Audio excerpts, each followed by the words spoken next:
Hello, everybody. Pastor Randy here. Welcome to Making It Simple. Great to be with you on this beautiful Monday. Got through another weekend. Hope you're doing well today. We're going to pick back up where we've been studying, looking at meekness. And so we started talking about last week about the meek learner. One that is humble in spirit, one that is committed to listening. We ended off talking about hearing with your ears, but listening with your heart. I want to kind of readdress that and look at that today from a little bit different perspective. When we're learning something, a lot of times the commitment that we have to that is expressed in how well we become versed in that being whatever it is, okay? Whether it is learning a craft, enhancing a talent, something that we're trying to learn. If you want to learn to play the guitar, you want to learn to play the piano, okay? If you take one lesson a year and you don't practice anywhere in between, you will not become proficient with that instrument. Same way with, and I use this analogy all the time, going in the gym and by the gym. Two completely different things, all right? So if we are intent, if we are purposeful, if you will, on learning the things of God, wouldn't it make sense, hear me out, that we spend some time with Him? And when I say that, I don't mean a passing thing. I don't mean a mere acknowledgement. Oh, hey, how you doing? And keep going. That doesn't develop anything, okay? That is, again, we acknowledge things and people every day. Every day, all right? If you say good morning to a stranger, that's an acknowledgement that that other person exists. You don't know them, but you're just saying good morning, hope you have a good day. Maybe they handed you your food out of a window, or maybe they checked you out of the store, although most of those are self-checkout gimmicks now, but whatever. We do that. But if we are intent on growing a relationship with God, then I have to have the desire to learn about the things of God. Not supposing that I already do, and not embracing everything that comes along. Why do I say that? Scripture is a beautiful thing, okay? Beautiful. Not literary, I should say. Poetry. It's just a beautiful work that nobody can explain, because it is absolutely looked and appears to have at least a 1,500 or more year time span with 60 or more writers that come together and make one story. It's pretty awesome. Okay. If you're a fan or a watcher, if you will, of The Chosen, I personally am. And I don't say that with any regret or shame. It's an interesting point if you watch the characters of the disciples as they all have a notebook, especially Matthew and Mark and different ones, and they're all writing constantly.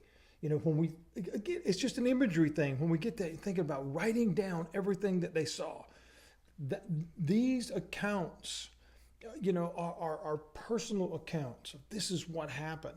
And especially here in the New Testament, when we begin to experience and see these things. And so spending time learning about the things of God, it calls for us to be a meek learner. One that is willing to be humble, one that is willing to listen, one that is willing to apply, one that is willing to surrender their heart.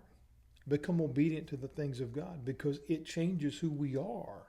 Not in the sense of it takes away our identity. It gives us a better one, because it gives us that ability to show others something beyond ourselves, because that in of itself can be a flaw. Okay. If only people see you, think about this for a minute. If only people see you, and that's it. Then that's what they judge that on. Your appearance, your demeanor, your attitude, but even more so, your missteps in life. Okay, if someone only identifies you by all the things you've ever done, be them good or bad, be them right or wrong, be them good or ugly, they can't see anything beyond that. However, when we come to know Christ, when we surrender ourselves to Him, when we become a meek learner and we follow the things of the Lord, those things only become part of our story, and one recognizes that's not who you are anymore. Does that make sense? The meek learner, as we take time and study in Scripture and understand and hear from the Lord Himself. Now, there are those who teach you can't do that. Don't listen to them, because that's not true. God speaks into our life through so many different means and methods. Is it by teachers and pastors and apostles and all that? Absolutely. But when we read, when we spend time in Scripture, when we spend time in prayer, when we are on that walk in nature, or we're driving through the mountains or sitting on the ocean shore, we can feel and sense the presence of God. Because if we are a meek learner, if we are one that is humble in our, not only just in our appearance, but in our attitude, we are then receptive. We have no longer then developed the idea, I already know everything, you can't tell me anything. Because that attitude alone does not further life. It does not make things better, because then we're building walls. And we're not penetrant at that time. We're not able to be that sponge. We're not able to absorb anything. And so if we're truly seeking to hear from Him, one of the great things that we have to do is try to eliminate distractions. Now, in today's modern time, that is very difficult. Because we've got every bell and whistle and buzzer and sound and ding and ring and everything surrounding us at all times. But in order to learn, and I try to teach my children this, okay, in order to learn, to be in a learning atmosphere, we got to learn to shut that stuff down, okay? Because what we're trying to learn is of such great importance, not just for now, and not just for me. What I learn, not just as a pastor, but as a believer, as a follower of Christ, what I learn, what I absorb, what I become humble in spirit about to receive, it doesn't just affect my life, it affects the lives of those around me. Because if I become that new creation, if I become one that is intent as I follow the Lord and seek and learn more and more and more, others begin to say, wait a minute, you're not the same person. And that's a positive thing. That's a good thing. And so we understand, as we're learning, we got to learn to listen. And we got to learn to be able to discern, is this what God really says or not? That is not a mark of arrogance that, I ain't got it all figured out because I know what God's saying. No, God will reveal that to you. Because Jesus says, my sheep know my voice.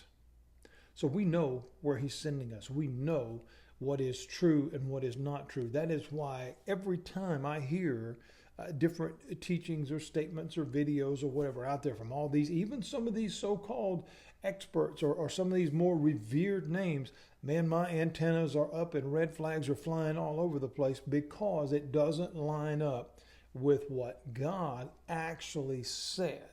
Okay? And we can be clear about that when we know who He is. That's where things begin to change, and that is how we begin to learn. We'll talk more about this tomorrow as we finish up learning and we move in to leading. God bless you, friends. Have a great rest of the day.